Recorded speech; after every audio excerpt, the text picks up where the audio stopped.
بچوں کو ایتھیزم کی طرف بہت اٹریکٹ کیا جا رہا ہے. آج کی آپ کی ینگ جنریشن بہت زیادہ ایتھیسٹ ہو رہی ہے. یہ کھلے ہم بات کرتے نہیں آپ کو کہیں نظر آئیں گے, لیکن آپ اگر کہیں پہ دیکھیں, آپ کو کہیں پتہ چلے کچھ گروپس ہیں, کچھ لڑکے لڑکیاں ایسی ہیں, وہ باتیں ایسی کریں گے ایتھیزم کی. بہت کلوز کمیونٹیز میں جب ہم بیٹھے ہوتے ہیں تو اس طرح کی بات ہو رہی ہوتی ہے. وہ اسی لیے ہو رہی ہے. آپ بھی یونیورسٹی اب جاتی ہیں, یونیورسٹی گوئیں گے, آپ کو اس چیز کا ایکسپیرینس ہوگا کہ آج کل کی جو جنریشن ہے, ایک تو وہ سوال بہت اٹھاتی ہے, سوال اٹھانے کے علاوہ وہ شعور یا معرفت نہیں رکھتے.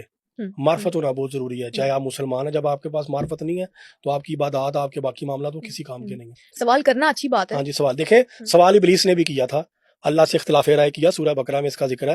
اللہ نے اس کی اختلافی رائے کو قبول کیا اور اس کو چھوٹ دے دی, اس کو مارجن دیا, اس کو ریلیف دیا. ٹھیک ہے بھائی, تم اپنے سٹینڈ پہ اسٹینڈ لو, قیامت تک جو کرنا کرو, میں اپنی جگہ پہ ہوں.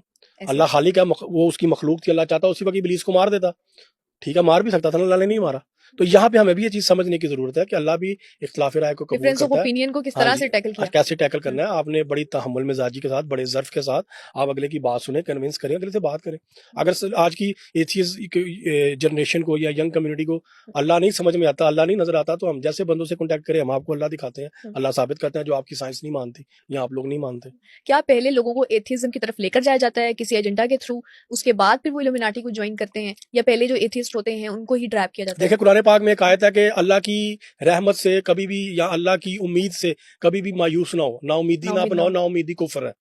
اس لیے کہا جاتا ہے کیونکہ ڈپریشن میں انسان شیطان کے حملے کا شکار ہوتا ہے, انسان نیگیٹیوٹی کی طرف جاتا ہے. اب سب سے بڑے ان کے دو ہتھیار یہی ہیں. ایک تو یہاں تو سب سے پہلے جو بندہ بہت زیادہ ڈپریس ہوگا, نیگیٹیوٹی میں ہوگا, اس کو یہ لوگ اٹریکٹ کریں گے, بڑا فیسینیٹ کریں گے, سپرلیٹو پاورز دکھا کے, بڑا کچھ دکھا کے, بڑی بڑی ایول پاورز مل جاتی ہیں کہ بھی آپ اپنے مرضی سے کسی سے کوئی بھی کام کروا سکتے ہو.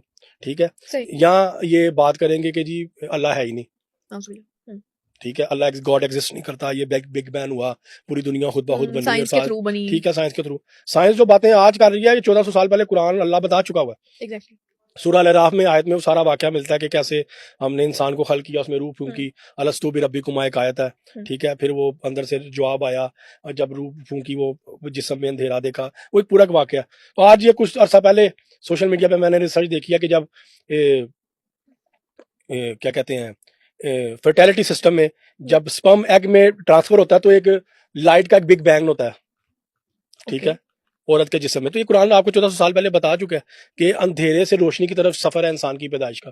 سائنس آج ریسرچ کر رہی ہے. اصل میں فرق یہاں پہ آتا ہے کہ ہم لوگ قرآن پاک کو اردو سے نہیں پڑھتے, یا قرآن پاک کو اہل بیت نے, رسول خدا صلی اللہ علیہ وسلم نے, مولا علی نے, آگے آئمہ نے جو ایکسپلین کیا ہے, اس کی ٹرانسلیشن, اس کا کنٹیکسٹ سارا جو بریف کیا, ہم اس کو پڑھتے نہیں ہیں, اس لیے ہمیں نہیں پتا, سمجھ کے نہیں پڑھتے. ہاں جی,